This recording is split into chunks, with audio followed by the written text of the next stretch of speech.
Nunca fui de escrever em fóruns, mas hoje algo me apertou no peito de um jeito diferente. Talvez seja a solidão, talvez a lembrança do que fui, do que sou, ou talvez porque preciso que alguém leia isso. Alguém que não vá simplesmente me chamar de tolo ou fraco. Se você chegou até aqui, obrigado. De verdade. Meu nome é Jorge. Tenho 68 anos e, até poucos anos atrás, eu acreditava que estava vivendo para algo maior do que eu. Que o amor que eu dava voltaria de alguma forma, mesmo que não fosse agora. Sempre fui o tipo de homem que dizia sim. Sim para tudo que envolvesse minha filha. Desde o primeiro choro dela, eu soube que meu mundo tinha mudado para sempre. Elisa nasceu numa tarde de verão em 1987. A mãe dela, a Ana, estava cansada, suada, mas sorria. Eu segurei aquela coisinha enrugada, com olhos ainda turvos, e senti que o mundo inteiro cabia naquela sala do hospital. Fiz uma promessa silenciosa enquanto embalava ela nos braços. Tudo o que eu tiver será seu. Eu serei seu porto seguro. Sempre. A Ana morreu quando a Elisa tinha apenas 5 anos. Um câncer agressivo que não nos deu tempo nem de planejar o luto. A dor foi tão grande que por alguns dias eu esqueci como se respirava. Mas a Elisa estava ali, com olhos de medo, querendo entender onde estava a mãe. E eu precisei levantar, mesmo com o peito rasgado. Prometi a mim mesmo que por ela, eu seria 2. Mãe e pai. Amor e disciplina. Colo e proteção. A infância da Elisa foi simples, mas cheia de afeto. Eu trabalhava como técnico de manutenção numa escola pública e fazia bicos à noite. Nunca sobrou muito, mas ela nunca dormiu com fome, nunca passou frio. Toda vez que ela queria algo, uma boneca, um passeio, um livro, eu dava um jeito. Vendia alguma ferramenta, cortava algum gasto meu, deixava de comprar uma camisa nova. Mas ela tinha. E ver aquele sorriso de menina era o combustível da minha vida. Quando ela chegou na adolescência, as coisas ficaram um pouco mais difíceis. Elisa começou a se afastar. Primeiro, parou de conversar tanto comigo. Depois, passou a reclamar das roupas, da casa pequena, do jeito simples como vivíamos. Dizia que as colegas tinham tudo do bom e do melhor, e que ela se sentia uma estranha no mundo delas. Eu tentava conversar, explicar que a vida era mais do que aparências, que caráter importava. Mas ela só revirava os olhos. Ainda assim, eu continuei dizendo sim. Ela queria fazer intercâmbio no ensino médio. Eu vendi meu carro, o único que tive, e paguei metade do valor. O resto foi com a ajuda de um empréstimo que levei anos para quitar. Quando voltou, estava diferente. Mais distante, mais fria, mas eu dizia a mim mesmo que era a fase, que ia passar, que ela só precisava de tempo. Amor de pai não exige retorno imediato, pensava. Veio a faculdade. Um curso caro numa universidade particular, em outra cidade. De novo, vendi o que podia, fiz um novo empréstimo, apertei tudo o que dava. A casa onde morávamos precisava de reforma. O telhado vivia pingando quando chovia, mas tudo bem. Desde que ela tivesse conforto, que não se sentisse menor que os outros. Ela se formou, e confesso que chorei de orgulho. Sozinho, no canto do auditório, bati palmas até minhas mãos arderem. Ela não me viu ali. Estava ocupada com os amigos, com o namorado novo, mas tudo bem. Eu estava onde sempre quis, torcendo por ela, mesmo que em silêncio. O noivado aconteceu de repente. Um jantar, um anel simples e uma decisão precipitada. Tentei conversar com ela, sugerir que talvez fosse cedo demais, mas ela me interrompeu. Pai, não começa. Você nunca negou nada pra mim, lembra? Então, só me apoia, tá? E eu apoiei. Claro que apoiei. O casamento foi outro marco. Grande, caro, exagerado. Eu vendi minha casa para bancar a maior parte. Literalmente. A casa onde morei por 20 anos, onde a Ana e eu criamos memórias, onde vi minha filha dar os primeiros passos. Vendi tudo. A pedido dela, parte do valor foi usado como entrada na nova casa. Uma bela residência no interior, moderna, espaçosa, com jardim e área gourmet. O restante eu entreguei para ela e o marido. Façam a vida de vocês. Sejam felizes. Ela chorou, me abraçou e disse: Pai, você é o melhor do mundo. Foi a última vez que eu vi isso. Depois do casamento, fui morar num pequeno apartamento alugado na parte antiga da cidade. Um quarto, um banheiro e uma sala-cozinha onde mal cabia uma mesa. Me sentia vazio, mas me consolava pensando que minha filha agora tinha tudo, que eu tinha cumprido meu papel. O primeiro ano passou devagar. Poucas ligações, quase nenhuma visita. Quando eu ligava, ela dizia que estava ocupada, que o trabalho exigia muito. Eu entendia. Afinal, jovens têm sua vida, suas rotinas. Quem sou eu para atrapalhar?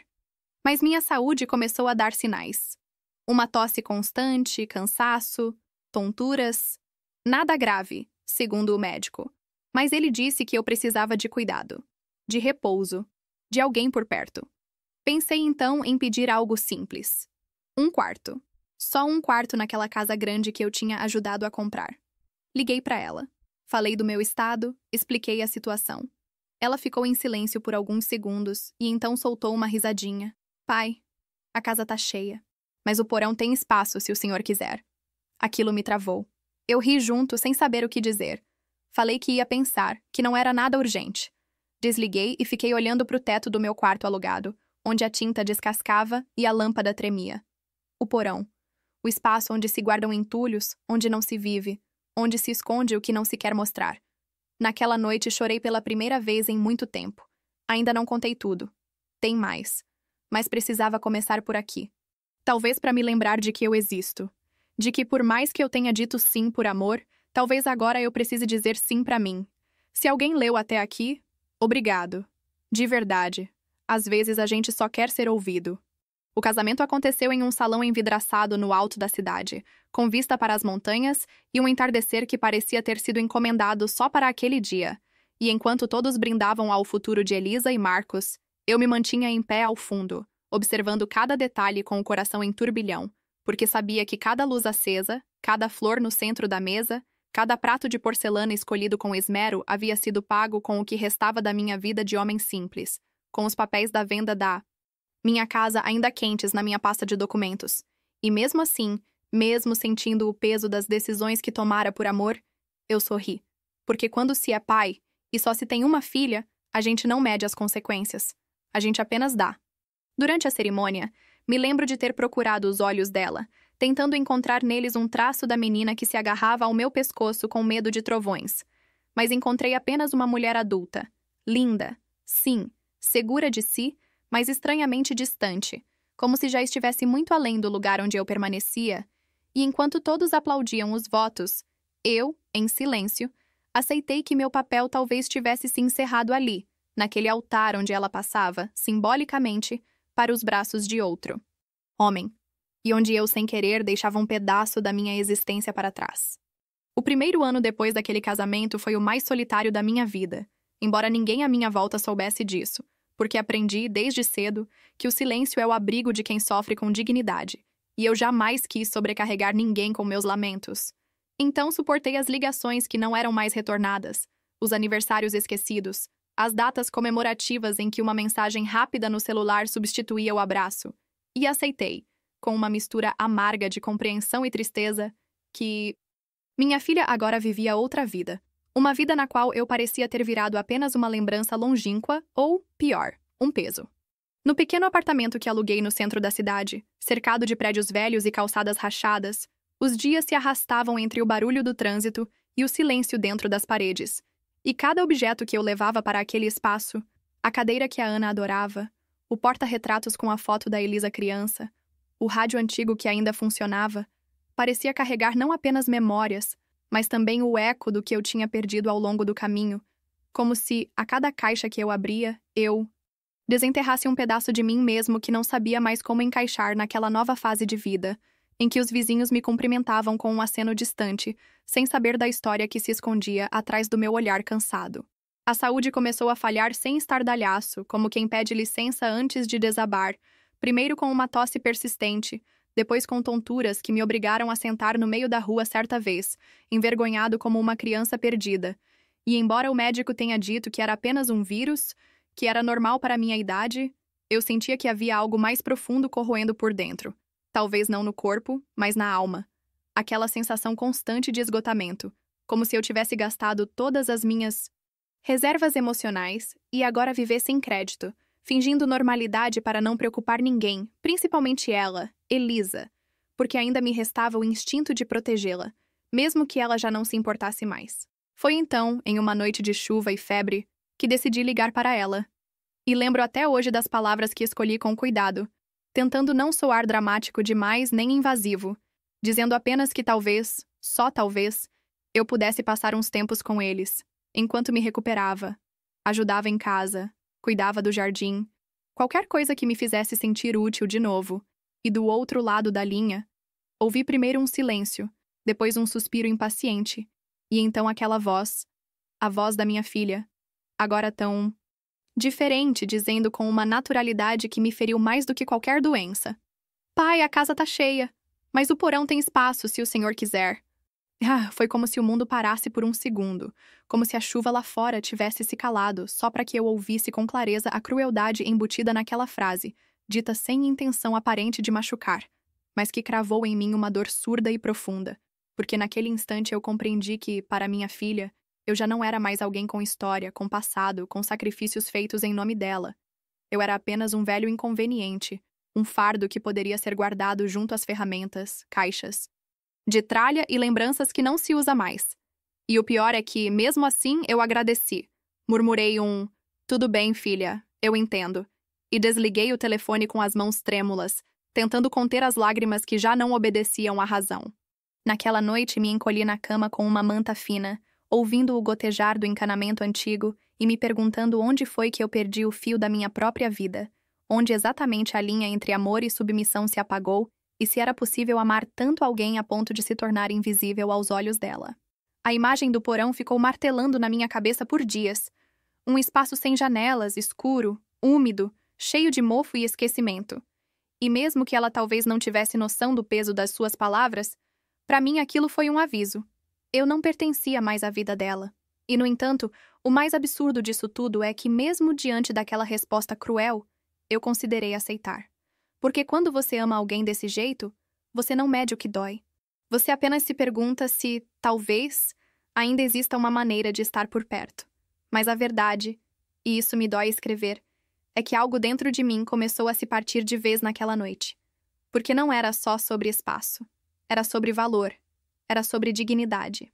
E eu começava a perceber que o homem que sempre disse sim estava desaparecendo, e que, no lugar dele, havia apenas um velho calado, com um coração cheio de saudade e um futuro enterrado em silêncio, como se já estivesse no porão, mesmo sem ter se mudado ainda.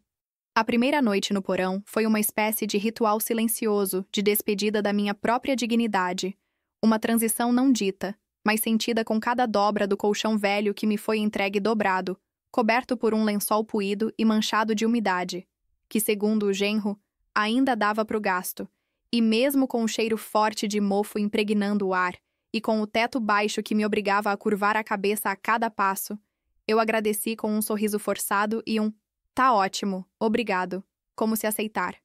Aquele espaço fosse uma dádiva, como se ainda restasse dentro de mim algum resquício daquele homem que costumava ser chamado de herói por uma menina de olhos brilhantes que hoje sequer descia para ver se eu estava bem.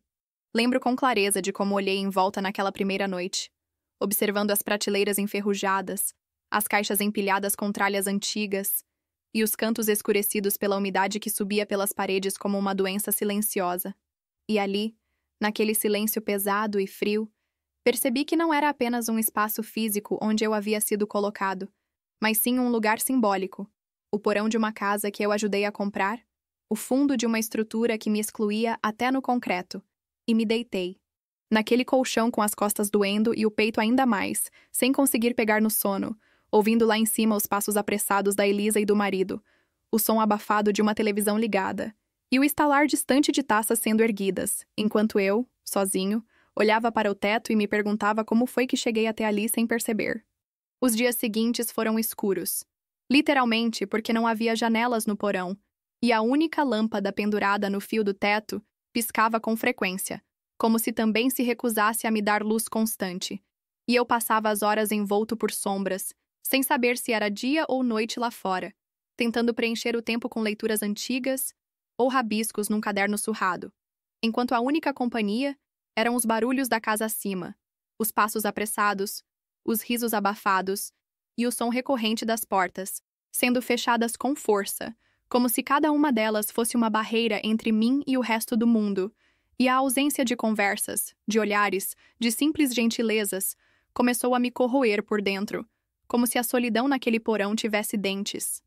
O que mais doía, no entanto, não era a umidade ou o frio constante, mas sim as humilhações sutis, aquelas que vinham em forma de silêncio, de omissões, de gestos pequenos que diziam tudo sem dizer nada, como quando eu subia para tomar banho no banheiro da área de serviço e percebia que haviam escondido os produtos de higiene, ou quando, ao sentar à mesa num raro jantar em família, Elisa me entregava um prato já pronto, sem me perguntar se eu queria sal, sem sequer olhar nos meus olhos. E o genro, que nunca me chamou de senhor ou pai, se referia a mim como ele, como se eu fosse uma presença incômoda, uma figura que se tolera por obrigação, mas que não se deseja realmente ali. E eu voltava para o porão calado, segurando as lágrimas, porque aprendi desde pequeno que homem não chora, ainda que tudo dentro dele esteja em ruínas. A vergonha se tornou uma segunda pele, algo que eu vestia ao acordar e carregava comigo o dia inteiro, especialmente quando ouvia Elisa falando com amigos ou vizinhos ao telefone, dizendo com a voz ligeiramente embaraçada: "Ah, sim, meu pai está morando com a gente, mas ele prefere ficar no porão, sabe? É mais sossegado para ele." E eu ouvia aquilo lá de baixo, com os punhos cerrados e o coração apertado, sabendo que não era verdade, que eu não preferia nada daquilo, que nunca, nem nos meus piores pesadelos, imaginei que um dia seria reduzido a um espaço de depósito na casa da minha própria filha. E mesmo assim, mesmo sabendo que era uma mentira, eu não subia para contestar, porque a vergonha me imobilizava, porque a ideia de confrontá-la me doía mais do que a dor de ser esquecido. No dia do meu aniversário, acordei cedo como sempre. Sentei no colchão e fiquei ali por horas, esperando um sinal, um gesto, uma lembrança qualquer. Talvez uma xícara de café diferente, um bom dia mais demorado, ou quem sabe até um bolo, um daqueles simples de padaria, com um granulado por cima. Mas o dia passou inteiro e ninguém desceu. Ninguém falou comigo. E quando o sol se foi e a luz da casa começou a vazar pelas frestas do forro acima de mim, eu entendi que tinham esquecido. Ou pior, que lembraram e escolheram não fazer nada. E naquele momento eu senti uma tristeza tão profunda que parecia ter peso físico, como se uma mão enorme apertasse meu peito e dissesse: "Você não importa mais." Foi nesse mesmo dia que, num impulso, resolvi revirar minha antiga pasta de documentos, a que sempre carreguei comigo desde que saí da minha casa antiga, e entre recibos amarelados, certidões antigas e cartas guardadas da Ana, encontrei o contrato de compra do imóvel onde estávamos, e ao reler aquelas linhas, com o nome Jorge M. Fernandes ainda claro e incontestável no topo da escritura, um arrepio percorreu minha espinha, porque ali estava a prova material de algo que minha filha parecia ter esquecido. Aquela casa, aquela em que eu agora era hóspede e indesejado no porão, ainda estava legalmente no meu nome. Fiquei olhando para aquele papel por longos minutos, em silêncio, com um misto de raiva, alívio e incredulidade, porque a verdade é que por tanto tempo eu deixei de lado meus direitos, em nome do afeto, em nome da paz, em nome de uma promessa que fiz à Ana de cuidar da nossa filha até o fim. Mas agora, com aquele contrato em mãos, algo começou a mudar dentro de mim. Uma semente de lucidez começou a brotar no meio da dor, e pela primeira vez em muito tempo, eu me perguntei se ainda havia tempo de recuperar o pouco de mim que restava, de reverter a história que parecia já escrita, de sair daquele porão não apenas fisicamente, mas também simbolicamente, resgatando a voz que eu havia enterrado junto com meu orgulho. Mas eu ainda não sabia o que fazer. Só sabia que, naquela noite, dormi com aquele contrato debaixo do travesseiro, como se ele fosse o único escudo que me restava contra o esquecimento. Foram muitas as noites em que, depois que a casa se calava, eu acendia a fraca luz do porão e abria o caderno escondido sob as caixas antigas. Aquele mesmo caderno de capa azul, encardido pelo tempo, que eu guardava desde os tempos em que ainda sonhava em escrever cartas para Ana, ainda viva, e ali, entre páginas manchadas por rabiscos e palavras mal alinhadas, eu comecei sem perceber a registrar as mágoas que antes engolia em silêncio, cada frase carregando o peso de um dia vivido na sombra, cada palavra funcionando como um grito sufocado, que mesmo sem eco, precisava existir de algum modo, porque era a única forma que encontrei de não desaparecer completamente, de manter acesa a chama de uma identidade que estava se apagando a cada olhar evitado, a cada gesto indiferente, a cada refeição solitária naquele espaço sem luz natural, onde até os relógios pareciam desacelerar. Nesse caderno eu escrevia tudo: as pequenas humilhações diárias, os momentos de dor física, os sonhos repetitivos com a Ana, o medo de morrer ali dentro sem que ninguém notasse. Mas com o passar dos dias, algo mudou no tom das palavras, que antes eram apenas lamentos, e passaram a se organizar em pensamentos mais claros, em reflexões mais afiadas. Quase como se aquele caderno fosse me revelando um plano, ou ao menos um esboço de reação, um começo de resposta ao grito interno que ecoava cada vez mais alto dentro de mim, aquele grito que dizia: basta. Foi ali, entre as páginas escritas à mão, que comecei a conversar comigo mesmo de verdade, como nunca tinha feito antes. E essas conversas, mais sinceras do que qualquer diálogo que eu tenha tido nos últimos anos, acabaram pouco a pouco, me levando ao espelho velho do porão, aquele preso à parede com fita isolante, rachado no canto, onde comecei a encarar minha própria imagem nos intervalos de silêncio, olhando para aquele rosto envelhecido, marcado, opaco, e me perguntando, com uma dor difícil de traduzir: quem sou eu agora? E a resposta não vinha com palavras, mas com o peso do olhar, com a curva dos ombros, com a pele ressecada e os olhos que evitavam os próprios reflexos, como se eu temesse enxergar não apenas as marcas do tempo, mas principalmente a ausência de identidade que se instala quando alguém passa tempo demais sendo apenas o alicerce da vida de outra pessoa. E foi numa manhã cinzenta, enquanto eu ainda arrumava os papéis do contrato e decidia se teria coragem de usá-los, que um rosto do passado surgiu diante da porta do porão, anunciando-se com um "Ô Jorge, é você mesmo aí?", que me fez duvidar dos meus próprios ouvidos. Era Álvaro, meu velho amigo de juventude, com quem joguei bola nos anos 70 e dividi confidências que a vida levou embora com a mesma pressa com que levou nossos cabelos.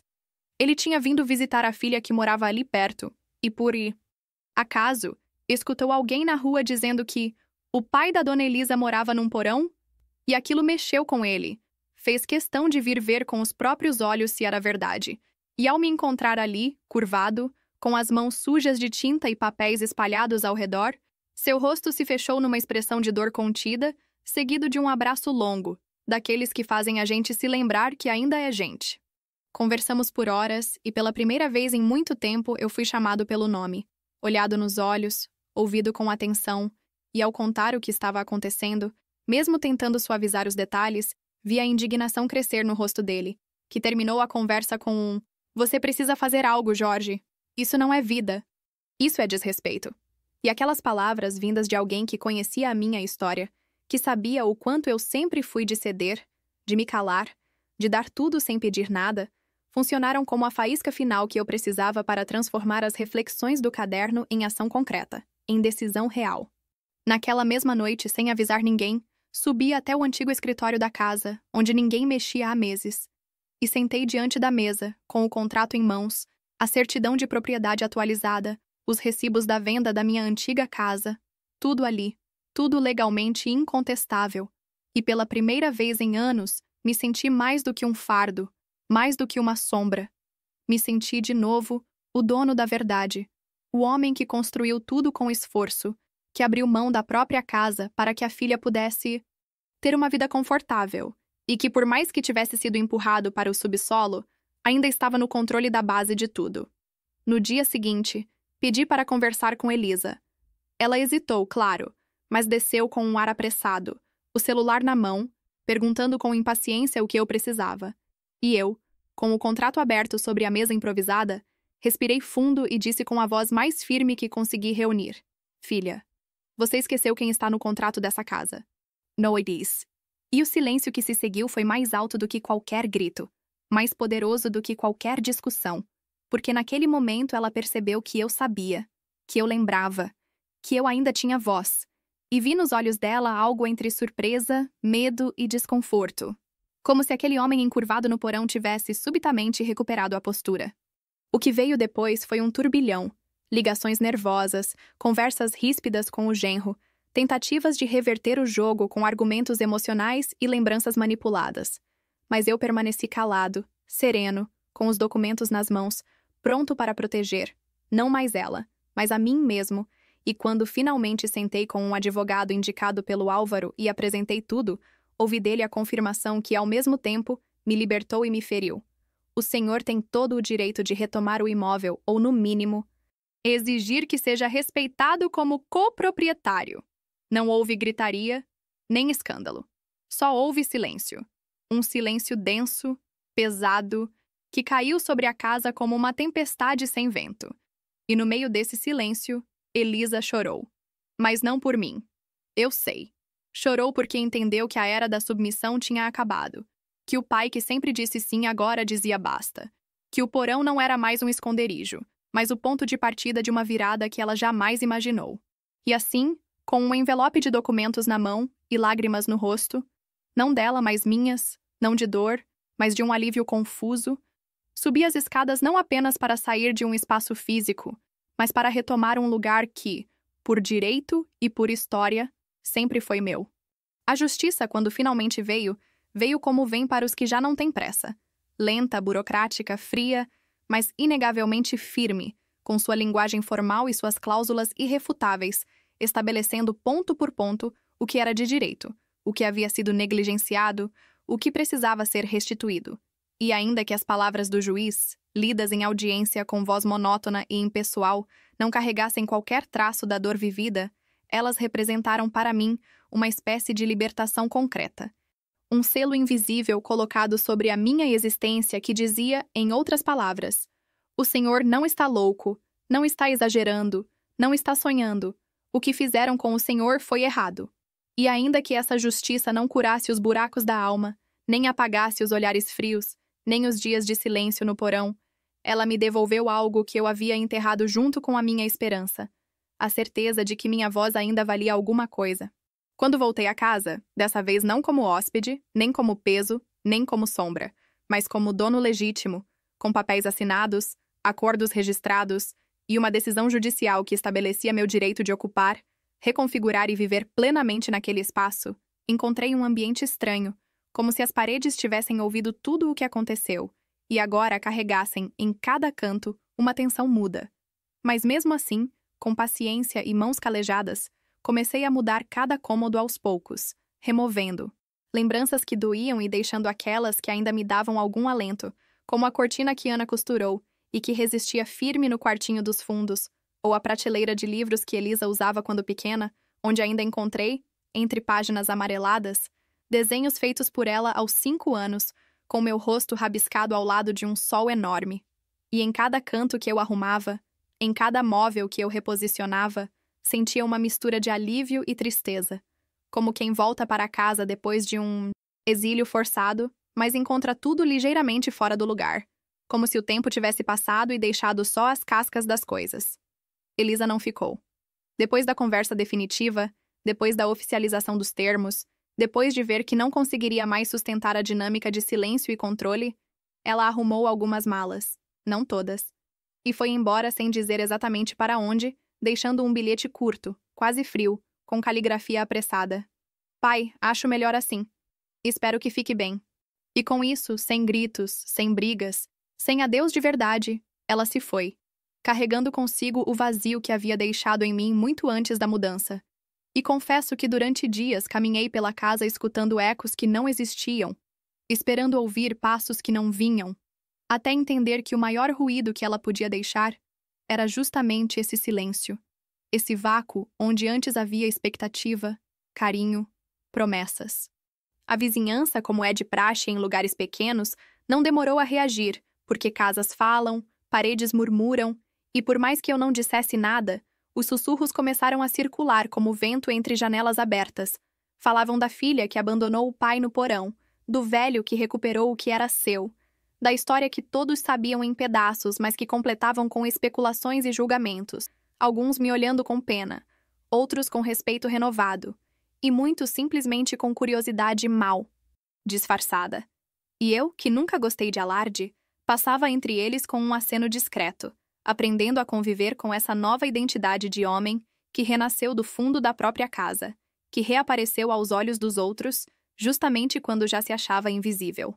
Foi durante uma tarde especialmente silenciosa, quando organizei finalmente o quarto que deveria ser meu desde o início, que encontrei, dentro de uma caixa de documentos antigos, Um rascunho de carta que comecei a escrever para Elisa meses antes, durante as primeiras semanas no porão. Uma carta que jamais terminei, talvez porque já soubesse que ela nunca seria lida. Talvez porque, no fundo, eu temesse dizer tudo o que estava preso dentro de mim. E ao reler aquelas linhas tremidas, onde eu dizia que não a culpava, que só queria ser visto, que sentia saudade da filha que um dia segurava minha mão para atravessar a rua, percebi o quanto da minha dor era feita de palavras engasgadas, de silêncios aceitos, de perdões dados antes mesmo do pedido. E guardei a carta de novo.